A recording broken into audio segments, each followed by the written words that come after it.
अस्सलाम वालेकुम guys, welcome to my channel. आप देख रहे हैं वर्ल्ड ऑफ मशीन। मेरा नाम नवीद और आज मैं हाजिर हूँ एक नई वीडियो के साथ।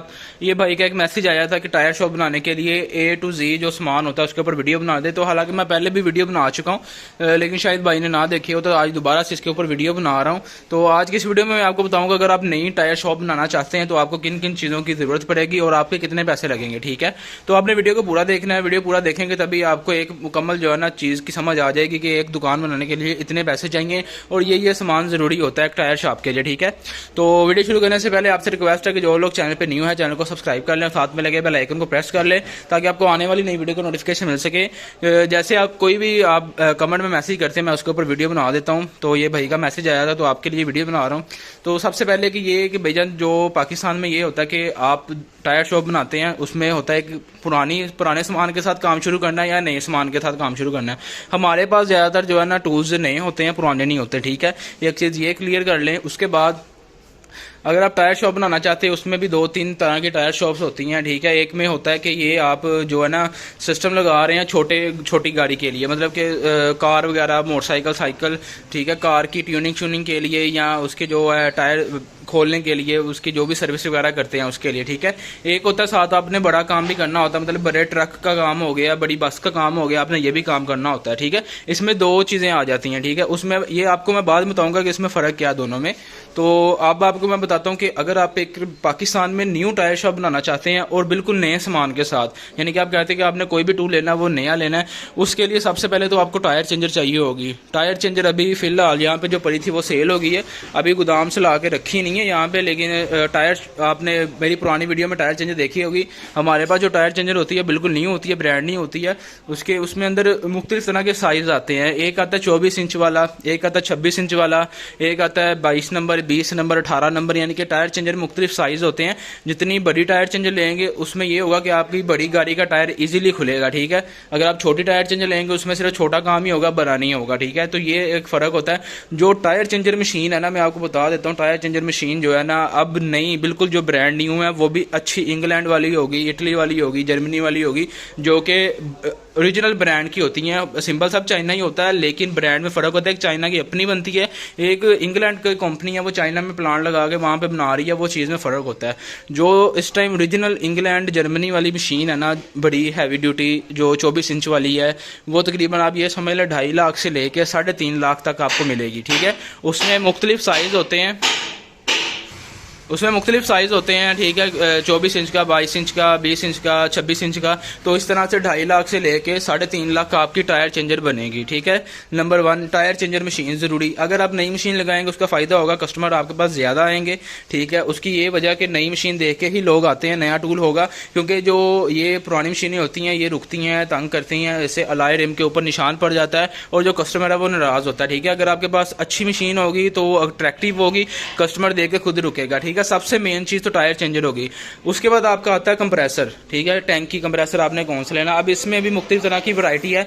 एक होता है कि आपने अभी नई दुकान बनानी है, सिर्फ आप लेना चाह रहे हैं कि आपका सेटअप चले, जब आपका काम ज़्यादा चल पड़े तब आप टैंकी को बड़ा कर लें। ठीक है, एक होता है कि आपके पास पैसे अच्छे खासे हैं, आप कहते हैं मैं एक बार ही पैसे लगाऊं और चीज़ अच्छी ले लूँ। उसमें ये होता है कि आप ये जो टैंकी देख रहे हैं, टैंकी तकरीबन 3.5 फुट की लंबाई है, इसे तकरीबन 450-500 पाउंड साइज से कहते हैं। इसके ऊपर जो सेट आपका डबल पिस्टन वाला पंप लगेगा, 3 हॉर्स पावर की मोटर लगेगी, ऑटोमेटिक स्विच लगेगा जो 120 पे जाके बंद हो जाएगा। ठीक है, तो ये जो सेट आपका ना 1,10,000-15,000 से लेके 1,30,000-35,000 तक तैयार होगा। ठीक है, मुकम्मल सेट की बात कर रहा हूँ, जिससे आप टायर चेंजर भी चला सकते हैं, जिससे आप डिजिटल गेज भी चला सकते हैं, जिससे आप नट खोलने वाली गन भी चला सकते हैं, फिल्टर को सफाई भी मार सकते हैं, यानी कि मुख्तलिफ काम कर सकते हैं इस टैंकी के साथ। ठीक है, अब इसमें फ़र्क ये होता है कि ये विलायती टैंकी, अगर आप इसमें देसी टैंकी लेते हैं, देसी सस्ती पड़ती है, वो आपकी लाख में तैयार हो जाएगी, 80,000 में तैयार हो जाएगी। अगर आप इससे हैवी ड्यूटी लेते हैं, इससे बड़े साइज़ की लेते हैं कि आप कहते हैं कि आपने बड़ा काम करना है, साथ में बड़े नट बोल्ट भी खोलने हैं, तो फिर आपका सेट जो है वो 1.5 लाख 3 पिस्टन वाला हो जाता है। यानी कि 3 पिस्टन लगा लेंगे, मोटर 5 हॉर्स पावर की लगा लेंगे तो पैसे बढ़ते जाएंगे। यानी कि अगर आप कह लें कि अगर आपने सिर्फ टायर चेंजर के लिए टैंकी लेनी है, कि सिर्फ टायर चेंजर चलानी है आपने और कोई काम नहीं करना आपने उसके साथ, तो आपकी जो टैंकी है ना वो छोटी 100 लीटर वाली भी चल जाती है, जिसके अंदर 120 फुट हवा स्टोर होती है। ठीक है, उससे ये होता है कि आप टायर चेंजर चला सकते हैं, लेकिन एक वक्त में 1 या 2 काम होंगे, ज़्यादा काम नहीं होगा। अगर आप बड़ा सेट लेंगे तो आपका ये फ़ायदा होगा कि आप इस एक टैंकी से 3-4 काम कर सकते हैं ईजीली। ठीक है, उसमें ये बचत होती है कि आप छोटी टैंकी लेंगे, बार बार चलेगी, हवा ज़ाया करेगी, निकलेगी, बार बार चलेगी, बार बार चलेगी, आपका बिजली का बिल भी ज़्यादा आएगा। उसके बाद ये है कि लाइट चलेगी तो मसला बनेगा। तो मैं आपको यही बोलूँगा कि आप जब भी टैंकी कंप्रेसर लें ना, थोड़ा बड़े साइज़ का लें जिसमें हवा ज़्यादा स्टोर हो जाए, ताकि आपको जब लाइट बंद भी हो जाए तो वो आपकी स्टोरेज जो है ना, आपकी हवा वो काम आ जाए। दूसरा ये कि बिजली का बिल भी कम आएगा। अब एक चीज़ ने हवा स्टोर करनी है, उसने थोड़ी देर बाद चलना है। एक चीज़ आप छोटी लेते हैं, वो हवा उसी टाइम निकती है, फिर चल पड़ती है, तो वो बिजली का बिल काफ़ी फ़र्क पड़ जाता है इससे। ठीक है, तो टायर चेंजर हो गई, उसके बाद टैंकी कंप्रेसर हो गया, डबल पिस्टन लगाएंगे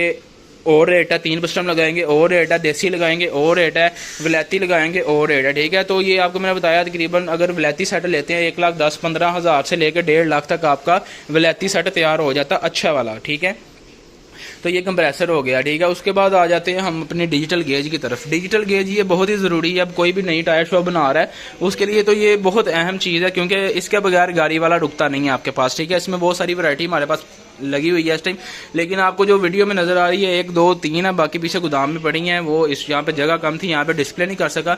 तो जो डिजिटल गेज है ये 35,000 से शुरू हो जाती है और 75,000 85,000 तक जाती है। ठीक है, इसमें ये होता है कि एक पाकिस्तानी गेज होती है, एक चाइना की गेज होती है और एक चाइना में अच्छी गेज होती है जिसे हम जापानी गेज बोलते हैं या बाहर के मुल्क की इंग्लैंड वाली गेज बोलते हैं। ठीक है, इसमें 3-4 किस्म की गेजें आती हैं। जो पाकिस्तान में सिंबल होती है, पाकिस्तान में बनती है, वो गेज 30,000 35,000 से लेके तकरीबन 45,000 तक है, और जो चाइना वाली गेज है वो 45,000 से शुरू होती है और 45,000 लेके 75,000 तक जाती है। ठीक है, तो गेज का भी आपको समझ आ गई होगी।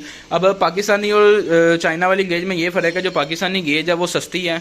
ठीक है, उसकी क्वालिटी भी फिर उस हिसाब से है, इतनी अच्छी क्वालिटी में नहीं है।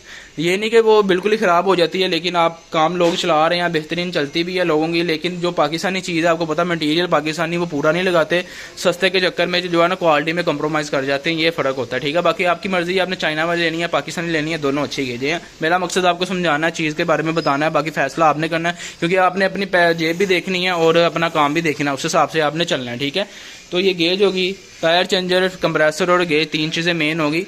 उसके बाद आपका जो अगला स्टेप आ जाता है वो ये आ जाता है कि आपने पंचर लगाने के लिए भट्टी, अगर पंचर का काम करना है, अगर पंचर का नहीं करना तो फिर तो आपको इसकी ज़रूरत ही नहीं है।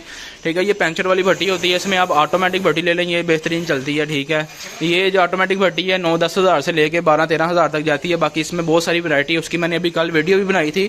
अगर किसी ने नहीं देखी पंचर भट्टी वाली वीडियो तो जाके मेरी लास्ट वीडियो देख ले, उसमें मैंने भट्टी के जितने भी भट्टी में जितनी वैरायटी है मैंने दिखा दी थी। ठीक है, पंचर भट्टी होती है। उसके बाद आपका जो आ जाता है मेन होता है जैक, गाड़ी उठाने के लिए जैक आपको जो चाहिए होता है। ये जैसा कि आप देख सकते हैं, ये 4 टन का जैक पड़ा हुआ है, वो 5 टन का पड़ा हुआ है, इसमें 3 टन का आता है, 2 टन का भी आता है जैक। जैक बहुत ज़रूरी है आपको गाड़ी उठाने के लिए।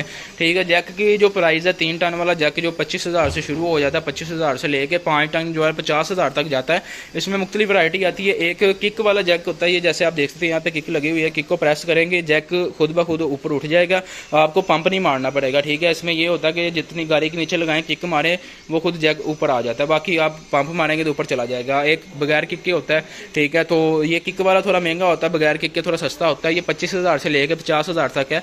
एक चाइना वाला होता है, चाइना में एक हल्का होता है, एक हैवी होता है। ठीक है, तो इसमें बहुत सारी वैरायटी है, तो आपको हल्का चाहिए हल्का मिल जाएगा, हैवी चाहिए हैवी मिल जाएगा। उसके बाद जैक के बाद जो आ जाता है वो स्टैंड आ जाते हैं घोड़ी वाले, इसे जैक स्टैंड भी बोलते हैं और पंजाबी में से घोड़ी बोलते हैं। ठीक है, ये क्या करते हैं, जब जैक आप लगा के गाड़ी उठा लेते हैं उसके नीचे फिर आप जैक लगा लेते हैं और ये स्टैंड लगा लेते हैं, जैक जो बाहर निकाल लेते हैं। ये 3.5 टन वाली है ब्लैक वाली, और रेड वाली जो है वो 6 टन वाली है। ठीक है, तो ये भी बहुत ज़रूरी आइटम है। ये तो मेन चीज़ें बड़ी जो चीज़ें आपको वो बता रहा हूँ। ठीक है, उसमें आपकी मेन चीज़ कवर हो गई है, टायर चेंजर कवर हो गई है, कंप्रेसर कवर हो गया है, डिजिटल गेज कवर हो गई है। ठीक है, उसके बाद जैक और स्टैंड कवर हो गई। उसके बाद छोटी छोटी चीज़ें आ जाती हैं, जैसे कि नट खोलने वाली गन, ये आप देख लें, नट खोलने वाली गन, ये हवा पे चलती है, बिजली में भी चलने वाली भी आती है। ठीक है, ये छोटे साइज़ की होती है। नट खोलने वाली गन 4500 से शुरू होके 23,500-24,000 तक जाती है। ठीक है, इसमें वैरायटी है, क्वालिटी है, जाहिर सी बात है। 45,000 की भी है, 6,500 की, 12,500 की, 23,500, 24,000 मुख्तलिफ रेट है इसमें। उसके बाद आपका ये पाना आ जाता है। ठीक है, ये छोटे छोटे औजार है, टायर लीवर हो गया, पाने हो गए, गोटी राड हो गया, गोटी वगैरह होगी, चाबी सेट हो गया, टी राड हो गया, ये छोटी छोटी आइटमें हैं। ठीक है, तो ये मुख्तलिफ रेट है। अब मैं साथ साथ आपको रेट भी बता रहा हूँ ताकि आप अपना माइंड बना सकें कि ये इतने की चीज़ बनेगी, अच्छी लेंगे नॉर्मल लेंगे तो इतने का सेटअप बनेगा, ठीक है। तो उसके अलावा बाकी छोटा छोटा पेंचर का सामान है, ये पेंचर, ये बटियाँ वगैरह पेंचर हो गए, नोजलें वगैरह हो गई, ये तो छोटा छोटा सामान है। उसके बाद ये छोटी गेजें हो गई, ठीक है। ये तो आपका जो परचून सामान है ये तो बन ही जाता है, ठीक है।